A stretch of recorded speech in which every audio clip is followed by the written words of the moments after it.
యేసుక్రీస్తు ప్రభు 40 డేస్ ఆయన ఏమీ తినలేదటండి.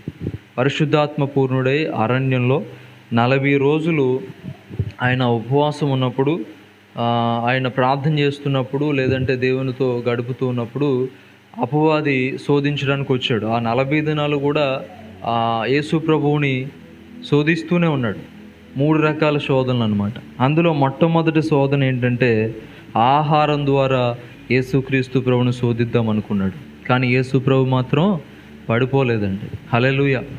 ఎందుకంటే ఆయన పరిశుద్ధాత్మ పూర్ణుడు గనుక ఏమండి ప్రతి శోధనను ఏం చేయగలిగాడు? జయించగలిగాడండి. ఆమేన్. అపవాది పట్టే ప్రతి శోధనను మనం జయించాలంటే మనం కూడా పరిశుద్ధాత్మ పూర్ణులుగా మారాలి అని దేవుని వాక్యం చెప్తా ఉంది. ఎవరైతే పరిశుద్ధాత్మ పూర్ణులుగా ఉంటారో వాళ్ళు అపవాది పెట్టే ప్రతి శోధనను ఏం చేయగలరు? జయించగలరు. ఆమేన్. ఎందుకంటే ఈ దినాల్లో 24/7 అవర్స్ ఏమంటే 7 దినాలు 24 అవర్స్ కూడా అపవాది మనల్ని శోధిస్తూనే ఉంటాడు, శోధించడానికి ప్రయత్నిస్తూనే ఉంటాడు. కనుక ఈ శోధనలు మనం జయించాలంటే అండ్ మామూలుగా మనం ఏదో సాదాసీదా భక్తి చేస్తే సరిపోదటండి. యేసుక్రీస్తు ప్రభు ఎంతటి భక్తి చేయగలిగారో, యేసుక్రీస్తు ప్రభు ఎంత ప్రార్థనాపరుడుగా ఉండగలిగారో మనం కూడా ఆ స్థితికి చేరుకోవాలి. ఆమేన్. ఆయన పరిశుద్ధాత్మ పూర్ణుడిగా ఉన్నాడు, మనం కూడా పరిశుద్ధాత్మ పూర్ణులుగా మారుదుముగాక. మనం కూడా పరిశుద్ధాత్మ పూర్ణులుగా మారుతూ ఉన్నప్పుడు అపవాది శోధనలు మనం ఈజీగా జయించగలమండి. ఎందుకంటే యేసు ప్రభు కంటే గొప్పవాళ్ళమేమి కాదండి. యేసుక్రీస్తు ప్రభు వారినే శోధించాడంటే మనల్ని ఏమాత్రం అండి భయంకరమైనటువంటి విషయాలతో శోధిస్తాడు. కనుక ప్రతి క్షణం మనం జాగ్రత్తగా ఉండాలంట. ఆమె ప్రతి గంట మనం జాగ్రత్తగా ఉండాలంట. ప్రతి దినం మనం జాగ్రత్తగా ఉండాలంటండి. ఎప్పుడు పరిశుద్ధాత్మతో నింపబడి పరిశుద్ధాత్మలో ప్రార్థన చేస్తూ ఏమండి ఎడతెగక ప్రార్థనలో గడుపుతూ ఉన్నప్పుడు అపవాదిని మనం జయించగలమని లేఖనాలు సెలవిస్తూ ఉన్నాయి. యేసుక్రీస్తు ప్రభు ఒక ఉదాహరణగా మనకు కనబడుతూ ఉన్నారు. మొట్టమొదటిగా ఆ 40 రోజుల్లో ఏమండి ఆయన ఆకలి గొనగా అని రాయబడింది. ఆయనకి ఆకలేసినప్పుడు అపవాదిగాడు అనుకున్నాడంట ఈయన ఆకలి ఆహారం మీద ఉందని అనుకున్నాడట. కానీ యేసుక్రీస్తు ప్రభు యొక్క ఆకలి దేని మీద ఉందంట? ఆయన మాటను చేయడం మీద. ఆమేన్. యేసు ప్రభు వారు ఏమన్నారు? మనుష్యుడు రొట్టె వలన మాత్రమే జీవించడు. ఆ మాట ఒకసారి చెప్దామా? మనుష్యుడు రొట్టె వలన మాత్రమే జీవించడు. మనుష్యుడు రొట్టె వలన మాత్రమే జీవించడు. ఒక్క రొట్టె వలన మాత్రమే జీవించడు మనుష్యుడు. ఒక ఆహారం ద్వారా మాత్రమే మనుషుడు జీవించడట. దేవుని నోట నుండి వచ్చే ప్రతి మాట వలన జీవిస్తాడని ప్రభు అయిన యేసయ్య చెప్పినటువంటి మాటలండి. ఆహారం ద్వారా శోధిస్తున్నప్పుడు నా ఆకలి ఆహారం మీద కాదు, నేను దేవుని యొక్క వాక్యాన్ని నెరవేర్చాలని, దేవుని యొక్క చిత్తాన్ని నెరవేర్చాలని నేను ముందుకు వెళ్తూ ఉన్నాను. దాని మీద నాకు ఆకలి ఉందని ప్రభు అయిన యేసయ్య చెప్పినట్లుగా మన యోహాను సువార్తలో చూడగలిగాం. హల్లెలూయా. ఇంకా మనం ఒకసారి ఆలోచన చేస్తే ఆహారం విషయంలో పడిపోయినటువంటి వాళ్ళు చాలామంది బైబిల్లో ఉన్నారండి. ఈ లోకంలో మొట్టమొదటి మానవులు పడిపోవడానికి గల కారణం ఏంటి చెప్పండి? పాపం చేయడానికి గల కారణం ఏంటి చెప్పండి? ఏమండి? అపవాది దేవుడు మనుషులను తయారు చేసి ఏదైనా తోటలో పెట్టిన తర్వాత శోధన ఏమంటే ఏ రీతిగా శోధించాడండి అపవాది ఆదాము అవ్వలని? ఆహారం ద్వారానే శోధించాడండి. దేవునికి స్తోత్రం కలుగునుగా. అంతేనే కదా? ఎంత భయంకరమైన పరిస్థితి చూడండి. అంటే అపవాదిగాడు ఆహారం ద్వారా కూడా ఏం చేస్తాడంట? శోధిస్తాడనేది వాస్తవం. ఎందుకంటే ఆదిలో ఏదైనా తోటలో ఆదామవులు పడిపోవడానికి గల కారణం ఆహారమే, ఇంకోటి ఏది కాదండి. అక్కడ మంచి చెడులు తెలియనిచ్చినటువంటి ఫలం అక్కడ ఆ వృక్షం అక్కడ ఉంది. ఏమంటే అవ్వమ్మ గారు అక్కడికి వెళ్ళారు. ఏమంటే ఈ లోపల సాతానుగాడు అవ్వమ్మతో సంభాషణ ప్రారంభించాడు. ఇది నిజమా? దేవుడు మీతో ఎలా చెప్పాడా? ఇది తింటే మీరు దేవదూతల వలె అయిపోతారు అన్నాడండి.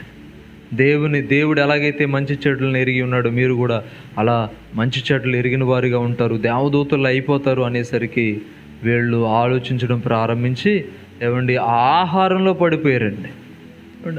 మొట్టమొదటి ఆదామవ్వలు పాపంలో పడిపోవడానికి గల కారణం ఏంటంటే ఆహారమే, తిండే. ఎంత భయంకరమో చూడండి. అంటే ఆహారం ద్వారా కూడా మనుషుడు పాపం చేస్తాడనేది వాస్తవమైన సంగతి. దేవునికి స్తోత్రం కలుగును గాక. చూడండి బైబిల్లో యాషావు కూడా దేంట్లో పడిపోయాడండి?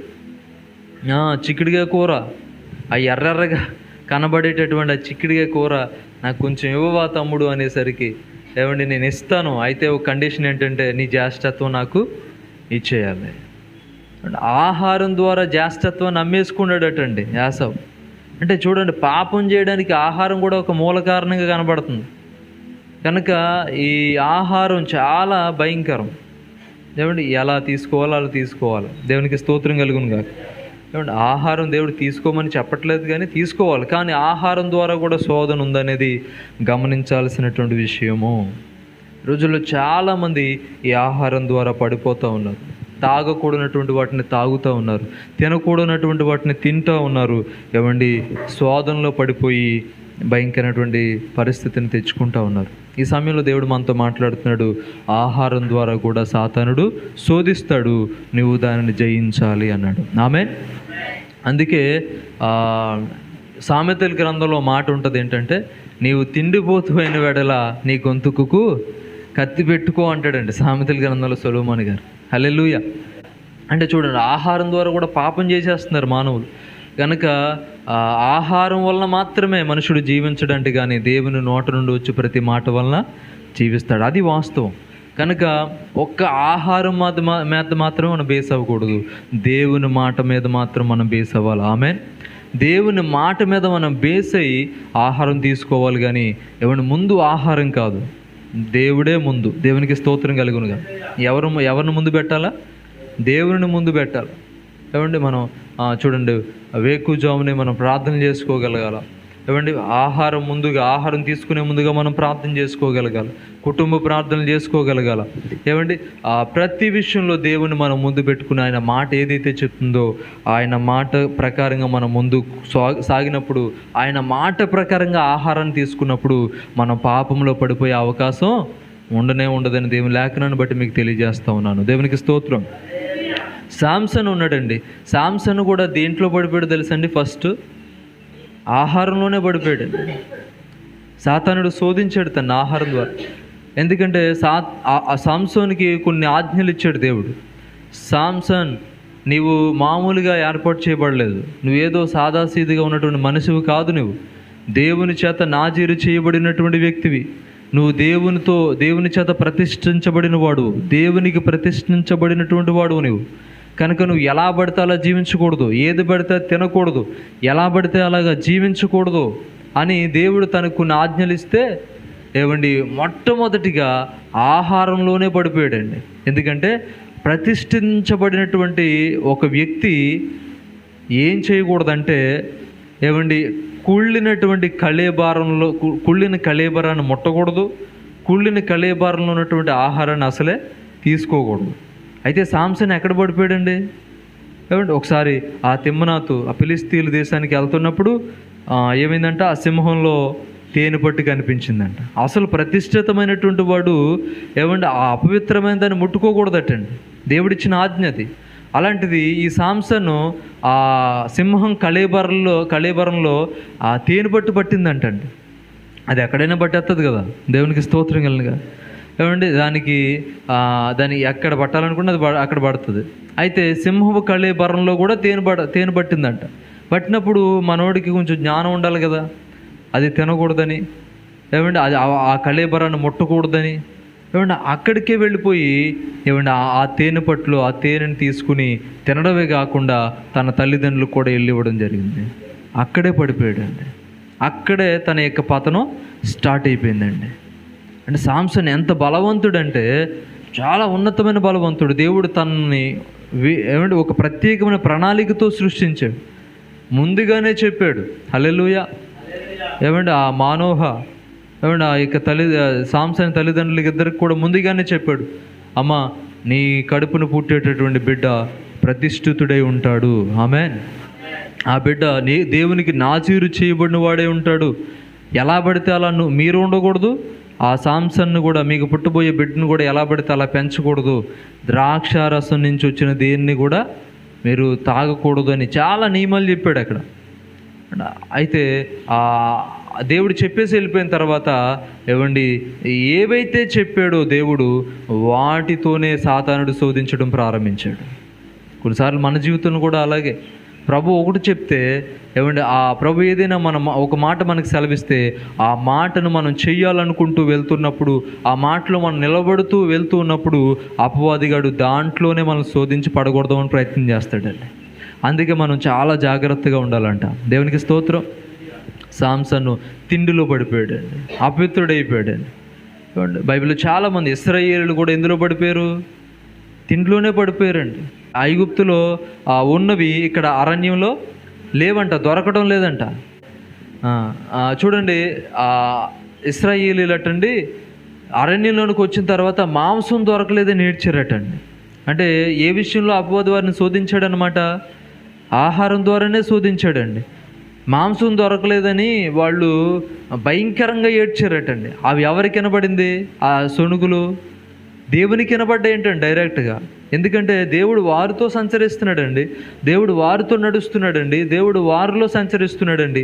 అలాంటి సమయంలో ఈ సణుగులు దేవుడు వినేసరికి దేవుడు చాలా బాధపడ్డాడటండి. ఏమంటే మాకు మాంసం లేదని వాళ్ళు ఏడుస్తూ ఉంటుంటే చాలా బాధపడ్డాడు. ఎందుకంటే అప్పటికే ఆ దేవుడు మన్నా ఇస్తున్నాడు. ప్రతిరోజు ఉదయం సాయంత్రం వారికి కావలసిన మంచి ఆహారాన్ని దేవుడు ఇస్తూ ఉంటుంటే వీళ్ళు కానటువంటి ఆహారాన్ని వీళ్ళు కోరుకుంటూ ఉన్నారండి. అనారోగ్యానికి దారితీసే పరిస్థితుల్లో దేవుడు ఇష్టపడినటువంటి దాన్ని కోరుకుంటున్నారండి. యెషయా గ్రంథాన్ని చదువుతున్నప్పుడు నిన్న అక్కడ ప్రభు మాట్లాడుతున్నారు ఇశ్రాయేల్ గురించి. ఏమనంటే నాకు ఇష్టమైన దానిని మీరు కోరుకోవట్లేదు అంటున్నాడండి. ఏమంటున్నాడండి ఆయన? నాకు ఇష్టమైన దానిని మీరు కోరలేదు అని బాధపడుతున్నాడండి. యెషయా గ్రంథాన్ని చదువుతుంటుంటే నాకు చాలా కొన్ని విషయాలు దేవుడు మాట్లాడారు.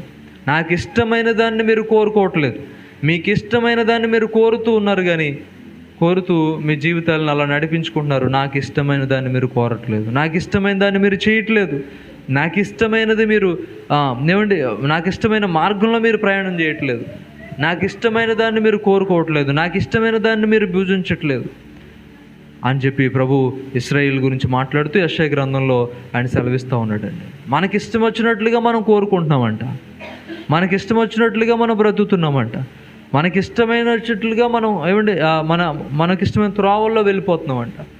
అందుకే ప్రభు బాధపడుతూ మాట్లాడుతున్నారు అక్కడ, నాకు ఇష్టమైన దాన్ని మీరు కోరట్లేదు, అందుకే మీకు ఇలాంటి పరిస్థితి ఏర్పడిందని ఇశ్రాయేలుతో యెషయా గ్రంథంలో మాట్లాడుతూ ఉంటాడనమాట. ఆలోచన చేయండి, దేవుడు ఇచ్చేటటువంటి ఆహారాన్ని త్రోసివేసి వీళ్ళకి ఏవేవో ఆశలు కలుగుతావు. సాతానుడు అలా శోధించాడు వాళ్ళని, ఆ శోధనలో పడిపోయారండి చాలామంది.